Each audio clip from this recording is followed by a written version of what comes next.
नमस्कार दोस्तों, हमारे YouTube चैनल में एक बार फिर आपका स्वागत है। तो आप बहुत सारे लोगों का ऐसा कमेंट था कि सर आप लाइव नहीं आते, कभी ऑनलाइन आपने फेस नहीं दिखाया। आज पहली बार मैं लाइव हूँ और आप एक ऐसे शख्स के साथ लाइव हूँ जिसका आप सबको इंतजार था। तो आज मैं आपको मिलवाऊंगा संविदा वर्ग 3 में मध्य प्रदेश के सेकंड टॉपर तेसु पाठक जी से। तो सबसे पहले तो आपको सेकंड रैंक के लिए बहुत बहुत शुभकामनाएं। थैंक यू सर, हम भी आपका चेहरा देखना चाह रहे थे बहुत टाइम से। अरे बहुत बहुत धन्यवाद। इसलिए मैंने सोचा कि आज आपके साथ लाइव आऊँगा, जिससे हमारे जो भी स्टूडेंट हैं उनको एक मोटिवेशन मिले कि आखिर सेकंड टॉपर कौन है और सेकंड टॉप करने के लिए आपने किस तरीके से तैयारी की, इन सब के बारे में आपको बता पाऊँ। तो चलिए एक एक करके मैं छोटे छोटे कुछ क्वेश्चन है मेरे जो स्टूडेंट के हिसाब से आपसे पूछना चाहूँगा। तो सबसे पहले तो मैं आपका फैमिली बैकग्राउंड पूछना चाहूँगा कि आपके मम्मी पापा क्या करते हैं? हमारे पिताजी किसान हैं और मम्मी टीचर है, गवर्नमेंट टीचर। मैं संविदा वर्ग 3 में हूँ। तो उसके साथ साथ चलिए, मम्मी आपकी टीचर हैं, वर्ग 3 में ही है ना? हाँ। और पापा किसान हैं। तो देखिए यहाँ पर कोई ऐसा ज़्यादा अच्छा बैकग्राउंड नहीं है इनका कि कुछ बहुत बड़े परिवार से हो या ज़्यादा इकोनॉमिकली बहुत ज़्यादा परिवार से इनकी वो पृष्ठभूमि हो। तो इसके साथ साथ कुछ और ऐसे क्वेश्चन हैं जो शायद आपको भी उलझा सकते हैं। तो क्या आप तैयार हैं? जी सर। अब इसके साथ अगला क्वेश्चन है कि जैसे लॉकडाउन आया उसके पहले आपने फॉर्म भरा था, तो लॉकडाउन के टाइम पीरियड में आपने तैयारी कहाँ से की?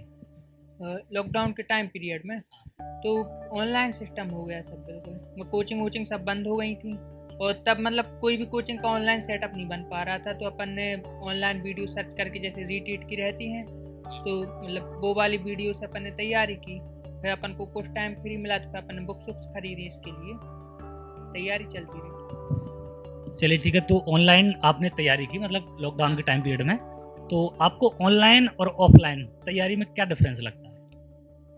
ऑफलाइन बेस्ट रहता है कहने को, लेकिन ये है वहाँ पे डिसिप्लिन बना रहता है। ऑफलाइन में मतलब जाना है, अपन को करना है। लेकिन ऑनलाइन में जब अपन को नहीं मिल पाता तो फिर क्या करें अपन, तो ऑनलाइन पढ़ना ही रहता है। अब घर पे तो ऑनलाइन पढ़ते हैं। मतलब ये है कि अगर आप ऑफलाइन जाना है तो आपको वहाँ तक जाना पड़ेगा और पर डे आप ये करते भी हैं। अगर ऑनलाइन का काम है तो आप भी एकदम एक टाइम पे आलस कर जाते कि चलो आज की क्लास शाम को कर लेंगे या कल कर देंगे, और ऐसा ऐसा करके वो थोड़ी सी वहाँ पर आपका जो कंटिन्यूटी है वो ब्रेक हो जाती है। ऑनलाइन में डेडिकेशन रहनी पड़ती, बिल्कुल। मतलब ऑनलाइन में डिपेंड करता है कि आपकी डेडिकेशन कितनी है पढ़ने को लेकर, क्योंकि बहुत सारे लोग ऐसे हैं कि मोबाइल तो ऑनलाइन के लिए उठाते हैं, लेकिन मोबाइल उठाते साथ वीडियो आधे घंटे का देखते हैं, उसके साथ साथ 1 घंटे अदर चीजें चलती हैं। मीडिया चलती रहे। तो इस चीज को कंट्रोल करने के लिए आप क्या कोई तरीका अपनाते थे? मतलब दिमाग में गोल सेट करके रखा कि अपन को ये करना है, मतलब ये करना है, और मतलब पढ़ना है, मतलब पढ़ना है, बस ये। तो और एक और क्वेश्चन है मेरा कि आपने जैसे एजुकेशन में आप जब आए तो कंपटीशन, क्या आपने डायरेक्ट कंपटीशन के टाइम पे आपने वर्ग 3 की तैयारी की थी या इसके पहले भी आप कुछ और तैयारी कर रहे थे? नहीं, हम मतलब 12th पास आउट के बाद हमने सोचा था कि हम MPPSC की तैयारी करें। हमने तैयारी करी भी, लेकिन हमारी मम्मी जैसे टीचर है तो उन्होंने बोला कि तुम D.Ed कर लो, इसको बैकअप बना लो। तो हमने बैकअप के साथ मतलब पढ़ाई करी। तभी मतलब 2020 में इसकी मतलब फॉर्म वॉर्म खुले तो हमने ये इसका डाला, इसकी पढ़ाई करी थोड़ी बहुत। मतलब आपका मेन टारगेट MPPSC था, संविदा उतना टारगेट करके तैयारी नहीं की? बैकअप प्लान था। फिर भी आप सेकंड रैंक लेके आ गए। सब मतलब किस्मत और मेहनत दोनों चीजें। अब देखिए बहुत सारे स्टूडेंट के मेरे पास सवाल आ सकते हैं कि सर इनके मार्क्स कितने थे। तो आप पहले मुझे बताइए कि जब आप एग्जाम देने गए थे तो आपके जो रॉ मार्क्स कंप्यूटर पर दिखते हैं वो कितने थे? रॉ मार्क्स थे हमारे 119। 119। और नॉर्मलाइजेशन के बाद जब आपने रिजल्ट देखा तो कितने हो गए? वो हो गए हमारे 129.48। 129.48। तो क्या आपने सोचा था रिजल्ट के पहले कि आप MP के सेकंड टॉपर होंगे? देखो, नॉर्मलाइजेशन ऐसी प्रोसेस है सर, सबको डर लगता है कि हमारे मार्क्स कहीं कम भी तो हो सकते ना, नहीं हो सकते बिल्कुल। तो मतलब ये किस्मत का लगा रहता कि क्या पता कम हो जाए, तो डर बना रहता है बिल्कुल। मतलब अपन क्लियर नहीं कह सकते कभी कुछ इसमें। मेरा सवाल ये था कि आपने क्या कभी सोचा था कि आप सेकंड टॉपर होंगे? नहीं सर, कभी नहीं सोचा। मतलब हमने इतना 120 नंबर के हिसाब से पढ़ाई करी थी, 115-20 के हिसाब से। आपको लग रहा था कि आपको एक नॉर्मल सिलेक्शन मिल जाएगा या रैंक आएगी, ये नहीं सोचा था आपने? रैंक का नहीं सोचा था। तो जब आपको पता चली कि आपकी सेकंड रैंक है तो आपके परिवार का क्या रिएक्शन था? साइट सर बहुत धीमी चल रही थी, तो हम खोल नहीं रही थी, तो हमें मतलब बाजू वाली दीदी ने बताया कि तुम्हारी सेकंड रैंक आई है। फिर अच्छा, हमने मतलब देखा तो आपको मतलब भी नहीं पता था कि आपकी सेकंड रैंक नहीं आई नहीं है? हमें नहीं पता था। एक मतलब बहुत बड़ी बात है कि इनको बगल वाले आके बता रहे हैं कि भाई आप सेकंड टॉपर हैं। वही तो मतलब फिर हमें खुशी सी हुई। तो आपको भरोसा हो गया था उन पर कि उनने बताया कि आप सेकंड टॉपर हैं? नहीं, जब हमने खुद खोल के देखा तब हमें भरोसा हुआ। मतलब मतलब उनने हाँ। तो मतलब पता है मैसेज डाले हमें कि तुम्हारी सेकंड रैंक है। बिल्कुल, क्योंकि अपन ने नॉर्मलाइजेशन का पता नहीं, क्योंकि अपने मार्क्स जो थे 119 थे, हाँ, तो नॉर्मलाइजेशन में एकदम 129 हो जाएंगे, आप सेकंड टॉप कर जाएंगे, ये आपने भी नहीं सोचा था। हाँ। और इसके साथ साथ जैसे एक एमपी टेट के जो पेपर लीक का मामला सामने आया था, उस टाइम आपको क्या लग रहा था, क्या सच में ऐसा हुआ होगा या ये अफवाह थी? कार्रवाई तो करी है पीयूबी ने, मतलब हुआ होगा कुछ ना कुछ। और इससे एमपी टेट बस से नहीं है, देखो घोटाला है तो हर पेपर में होता होगा। ये नहीं है कि एमपी टेट में बस होता है कि किसी भी पेपर में होता है। और लोगों का ये रहता है कि मतलब उन्हें देख लिया कैंसिल कराओ कैंसिल कराओ कैंसिल कराओ। ये नहीं चलिए, कहते इस कि पर भर्ती एक मेरा सवाल है जो सबसे ज्यादा लोग मुझे पूछते हैं या मेरे पास कमेंट आते हैं। देखिए, जब मैं वीडियो बनाता हूँ, कोई कैंसिल की न्यूज आती है या फिर कुछ कार्रवाई ना होने की बात होती है, तो यहाँ दो टाइप के लोग हैं। एक तो कैंसिल के पक्ष में है और एक कैंसिल ना होने के पक्ष में, और कुछ ऐसे भी हैं जो निष्पक्ष जांच चाहते हैं, ना कैंसिल चाहते और ना ही रिजल्ट चाहते हैं। तो आप किस पक्ष में थे? जांच तो होनी चाहिए। देखो गलत हुआ है तो उसका होना चाहिए। मतलब अगर जैसे 25 मेरा सवाल है कि आप किस पक्ष में थे, कैंसिल होने के, ना होने के, या फिर निष्पक्ष जांच और रिजल्ट जारी होने के? मतलब निष्पक्ष जांच और रिजल्ट जारी है। आप नहीं चाहते थे कि कैंसिल हो या डायरेक्ट रिजल्ट आए, आप चाहते थे कि जो भी दोषी हैं वो पकड़े जाएं और उन पर कार्रवाई हो और उसके बाद रिजल्ट को जारी किया जाए। मतलब देखो घोटाला होता तो इसमें ये भी तो रहता कि जैसे घोटाला हुआ है तो हमारी रैंक भी तो पीछे जाती ना, रहता कि नहीं रहता है, उसमें हमें भी तो घाटा होता। तो हम भी मतलब इसे बिल्कुल। जांच तो चाहिए ही होती इसमें तो। अब अगला सवाल है मेरा आपसे कि जैसे आपने तैयारी की है, तो आप पर डे कितने घंटे पढ़ाई करते थे? हमने सर मतलब 6 से 7 घंटे पढ़ाई करी है, मतलब ज़्यादा पढ़ाई नहीं की है। लेकिन यही है कि अपन ने गोल सेट कर लिया कि हमें इतना पढ़ना है, ये चीज़ें पढ़ना है, बस कोई पढ़ी है। क्योंकि एक लोगों के मन में सवाल होता है कि आखिर सेकंड टॉपर हैं या एमपी के टॉपर हैं, तो ये हो सकता है 12 घंटे पढ़ते हो, 15 घंटे हो, क्या ऐसा है? नहीं सर, कंटिन्यूटी मैन रहती कि मतलब अपन रोज कितना पढ़ते हैं। मतलब आप जो भी पढ़ें कंटिन्यू पढ़ें, तो इनकी जो तैयारी है ये पर डे 6 से 7 घंटे पढ़ाई करते थे। और आपका जो एजुकेशन बैकग्राउंड है, स्कूल आपने कहाँ से किया है? मतलब यहीं पे गांव से ही मड़िया दो से हाई स्कूल से हमने मतलब 12th पास आउट है बायोलॉजी से। इसके बाद फिर ग्रेजुएशन प्राइवेट करी हमने और रेगुलर डीएड। तो दमोह जिले में हटा तहसील के एक छोटे से गांव मड़ियादो के रहने वाले हैं, और उस छोटे से गांव से आपने कौन सी क्लास तक पढ़ाई की है? 12वीं तक? 12th तक इन्होंने तैयारी की। उसके बाद कॉलेज के लिए आप कहाँ चले गए? कॉलेज हमने प्राइवेट किया, मतलब हटाई से करी है। अच्छा, हटा से प्राइवेट कॉलेज की? लेकिन डाइट से रेगुलर, डाइट है ना अपने हटा में, तो हाँ। वहाँ से रेगुलर हमने अच्छा, DED डाइट से आपने रेगुलर पढ़ाई की? हाँ। चलिए, बढ़िया। अब अगला सवाल है मेरा आपसे कि जैसे बहुत सारे लोग के मेरे पास कमेंट आ सकते हैं कि सर कोई बुक्स बताइए जिससे आपने तैयारी करके सेकंड रैंक आप लेके आए। तो आप सब्जेक्ट वाइज मुझे बुक बता दीजिए जिससे जो लोग ऐसे हैं जो बुक पूछना चाहते हैं उनको उसके जवाब मिल सके। सबसे पहले से मैथ की बात करें। मैथ मतलब हमने सिखवाल का लिया था, मतलब 5 सब्जेक्ट का।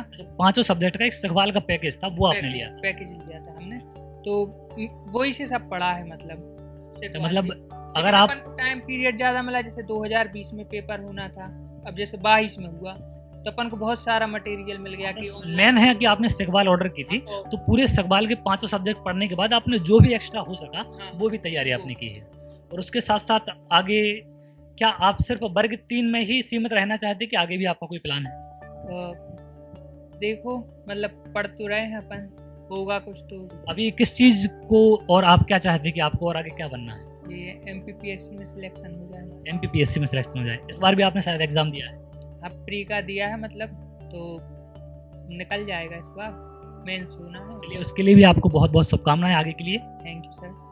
अब कुछ सवाल और हैं मेरे यहाँ से जो शायद स्टूडेंट मुझसे पूछते हैं, वही मैं आपसे पूछूंगा कि जैसे मान लो बुक्स वगैरह से तैयारी करते हैं, तो जैसे कोई सब्जेक्ट होता है किसी स्टूडेंट के लिए, जैसे मान लो किसी स्टूडेंट के लिए मैथ में थोड़ी सी दिक्कत है या कोई अदर सब्जेक्ट में दिक्कत है, तो आपको जिस सब्जेक्ट में कोई ऐसा सब्जेक्ट लगा हो जिसमें थोड़ी सी प्रॉब्लम लग रही हो?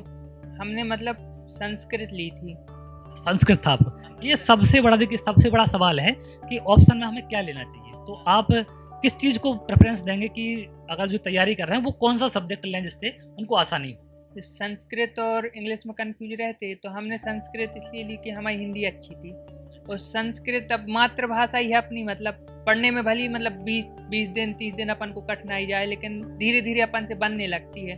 और संस्कृत में हमारे अच्छे मार्क्स किसी मतलब आने लगी थी धीरे धीरे, तो फिर हमने संस्कृत पे पहले फोकस किया और फिर अच्छी आने लगी, तो फिर ठीक रहा हमारा। मतलब जो भी सवाल स्टूडेंट मेरे पास भेजते हैं वो उन सवालों के जवाब मैं आपको मध्य प्रदेश के सेकंड टॉपर से दिला रहा हूँ। तो इनका जो मानना है कि संस्कृत इनको बेहतर लगा। तो संस्कृत के साथ साथ और कोई ऐसा सब्जेक्ट हो जिसमें आप चाहें कि इसमें थोड़ा सा फोकस करना चाहिए जिससे नंबर अच्छे ला सकें या रैंक थोड़ी सही आए? टेट एग्जाम में तो यही है, बाल विकास जितनी हो सके उतना पढ़ूँ, मतलब पेडागोजी पढ़ूँ और अप्लाइड बेस्ड क्वेश्चन लगाऊं उनके, मतलब ज़्यादा से ज़्यादा जितना अपन प्रैक्टिस करेंगे अपन को उतना समझ में आएगा कि हम क्या नहीं पढ़ पा रहे। हम मतलब जैसे हमने एक बुक्स पढ़ ली तो हम हमारी नज़रों के सामने से हम 40% फैक्ट बस देख पाते, फिर हम जब उसको दूसरी बार पढ़ेंगे तो हमें मतलब पता चलेगा कि अरे ये छूट गया ये छूट गया। फिर हमने जब ऑब्जेक्ट लगाए तो फिर हमें फिर पता चलेगा अरे इस थ्योरी में ये भी था ये भी था। मतलब आपको थ्योरी पढ़ने के साथ साथ उस पर ऑब्जेक्टिव क्वेश्चन भी लगाने हैं। क्या आपने कोई टेस्ट सीरीज ज्वाइन की थी? तो हमने मतलब शायद 30 रुपए की मतलब मार्केट में आती हैं, हम नाम भूल गए उनका, उनमें रहते हैं ऑब्जेक्ट, तो हमने वो लगाई। और ऑनलाइन मतलब जैसे टेस्ट बुक नाम से है उसमें ऑप्शनल उसमें लगाए, और ग्रेड अप पे भी लगाए हैं इन पे, मतलब अपन तो ग्रेड अप वगैरह पर जो मिल जाते हैं ऑनलाइन वो आपने लेके उनसे कोई फायदा मिला आपको? फायदा मिला, मतलब ये रहता है अपन क्वेश्चन लगाए, नीचे डिस्क्रिप्शन है तो अपना भी रिवीजन होते जा रहा, और अपन का एनालिसिस हो रहा कि अपन गलती कहाँ कर रहे हैं, कौन से सब्जेक्ट में कर रहे हैं। रिवीजन होता है और एक आपके अंदर एग्जाम में बैठने की कैपेबिलिटी आती है कि आप 2-2.5 घंटे बैठ पा रहे हैं या नहीं बैठ पा रहे, तो एक वो भी हैबिट आती है। उसके साथ साथ ऑनलाइन क्वेश्चन फेस करना और ऑफलाइन क्वेश्चन फेस करना एक अलग ही लेवल होता है। मतलब एग्जाम भी ऑनलाइन होने लगे तो मतलब यही मतलब कोई घड़ी वैसे चलती वही उसमें चलती है। तो अब देखिए सवाल यहाँ हो सकते हैं, क्या ऑनलाइन टेस्ट सीरीज लेना जरूरी है या नहीं है, या बिना लिए काम चलेगा या नहीं चलेगा? काम तो चल जाएगा, मतलब अपन के ऊपर है कि अपन कैसे तैयारी कर रहे हैं। अपन को जैसे बहुत सारे लोग पूछ सकते हैं कि सर ऑनलाइन टेस्ट सीरीज लें या ना लें, तो आपके हिसाब से क्या है कि कंपलसरी है या नहीं? कंपलसरी नहीं है, मतलब आप चाहें तो ले सकते हैं, ऑब्जेक्ट लगाएं अपन कहीं से भी लगाएं मतलब। लेकिन मेरी सलाह ये है कि अगर आप देखो तैयारी कर रहे हैं तो कोई भी एक सस्ती सी टेस्ट सीरीज देख लें जिससे आपको एक अंदाजा लग जाए कि क्या आप उतने टाइम में उतने क्वेश्चन कर पा रहे हैं या नहीं कर पा रहे। इससे क्या होगा, आपको एग्जाम में बैठने की एक आदत भी होगी कि आप उतने लंबे समय तक बैठ पाते हैं, और क्वेश्चन को कैसे डील करना एक वो भी माइंड में थॉट आते हैं आपके। क्योंकि ऑफलाइन क्वेश्चन करना थोड़ा सा शायद आसान होता है, जब ऑनलाइन स्क्रीन पर आता है तो थोड़ी वहाँ पर प्रॉब्लम होती है। चलिए अगला सवाल ये है कि बहुत सारे स्टूडेंट के कमेंट आए थे कि सर जो क्वेश्चन पेपर आया वो बिल्कुल ही आउट ऑफ सिलेबस था, जो पीवी ने सिलेबस डिसाइड किया था उसके अकॉर्डिंग नहीं पूछा गया। इस पर आपको क्या लगता है? मतलब सिलेबस से पूछे गए थे लेकिन डीप क्वेश्चन थे।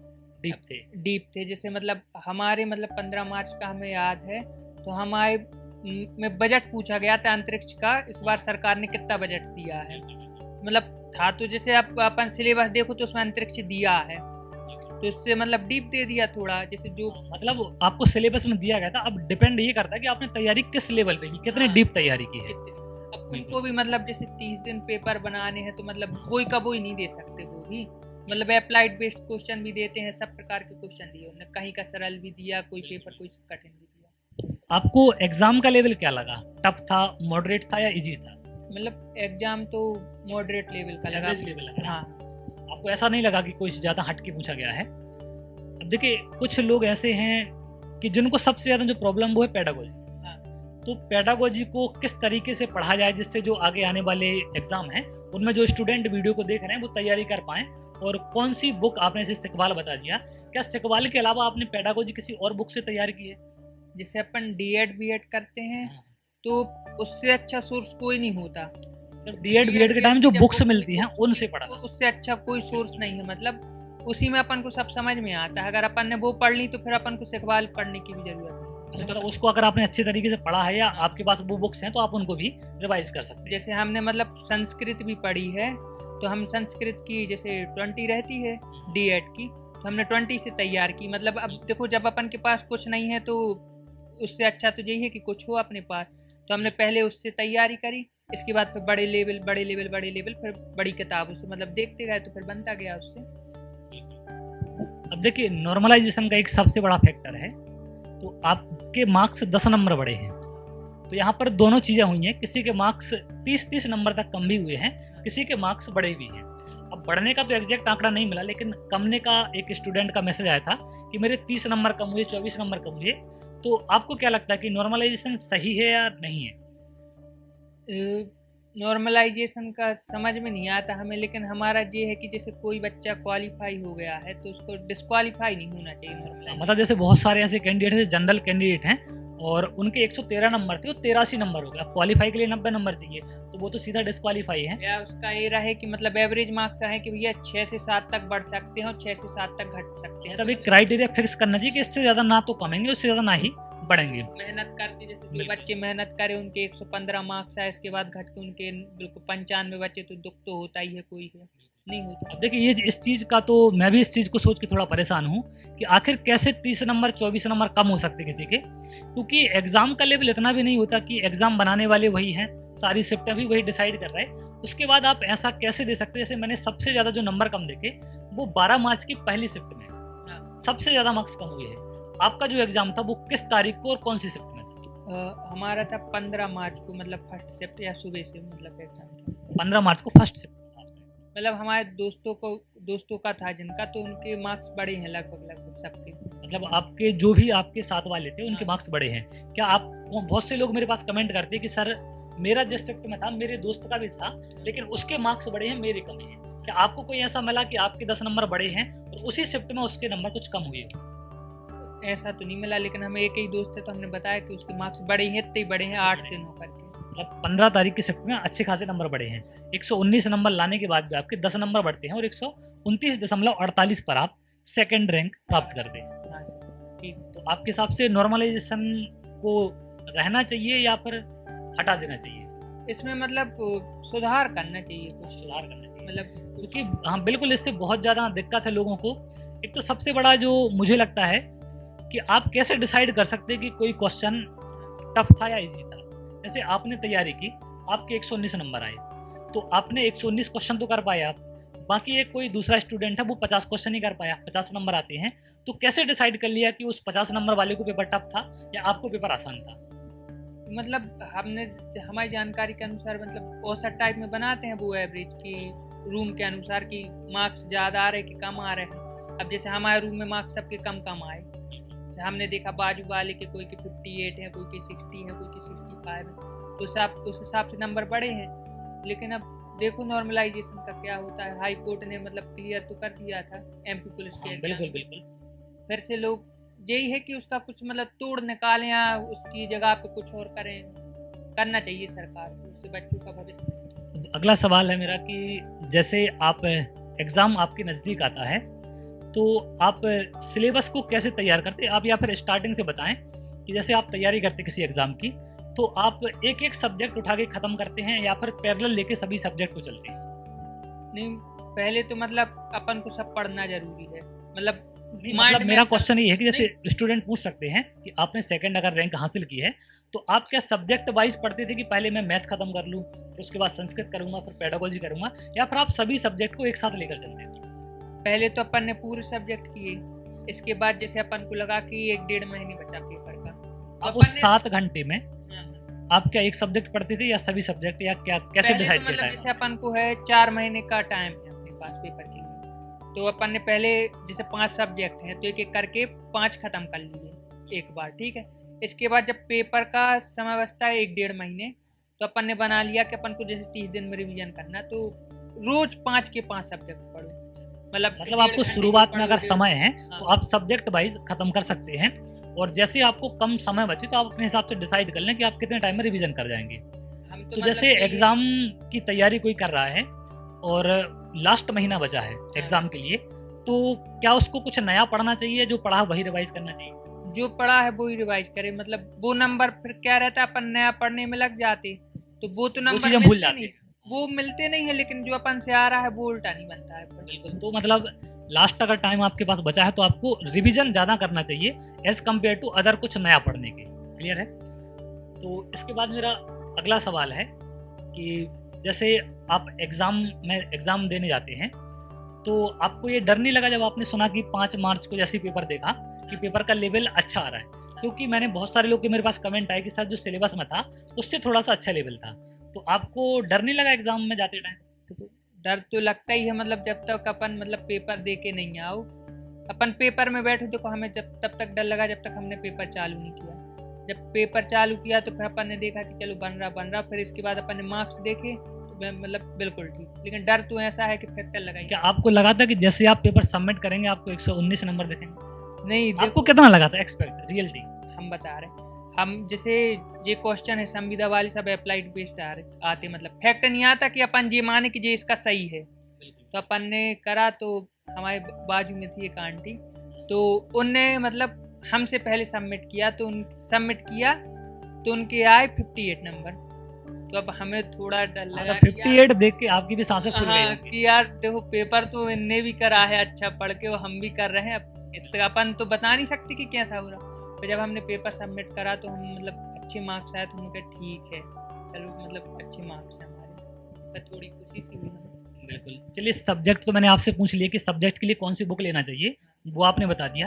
अब जो आगे आने वाले एग्जाम है, जो इस वीडियो को देख रहे हैं स्टूडेंट, उनके मन में बहुत सारे सवाल हैं कि आखिर तैयारी किस हिसाब से की जाए, या आप कुछ तैयारी के बारे में कुछ टिप्स दे दें उनको तो ज़्यादा बेहतर होगा। यही है कि मतलब जो भी एग्जाम की तैयारी करो सिलेबस के हिसाब से करो, मतलब उसी के हिसाब से पढ़ो। देखिए, सिलेबस के हिसाब से तो अभी जैसे इसमें बताया गया था, मैथ का सिलेबस आपने भी देखा होगा कि 4-5 अंकों से ज़्यादा का जोड़ना घटाना नहीं आएगा। तो बहुत सारे लोगों के कमेंट थे कि सर मैं उसी लेवल का तैयार करके गया था लेकिन वहाँ पर कुछ और ही था।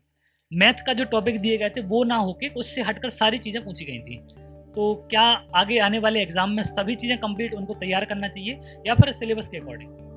मतलब देखो वो तो आती है अपन को, जैसे वनडे एग्जाम है एक ही दिन में हो रहा कि जैसे महीने भर चल रहा, महीने भर चलता है तो अपन को नज़र मार के रखनी पड़ती। जैसे अपनी संविदा में था कि अगर एक दिन जी वाले क्वेश्चन आ रहे तो अगले दिन भी आ जाते थे कोई से भी क्वेश्चन, तो अपन को नज़र रख के चलो कि चलो जे वाला आ गया तो जे वाला थोड़ी नज़र मार लो।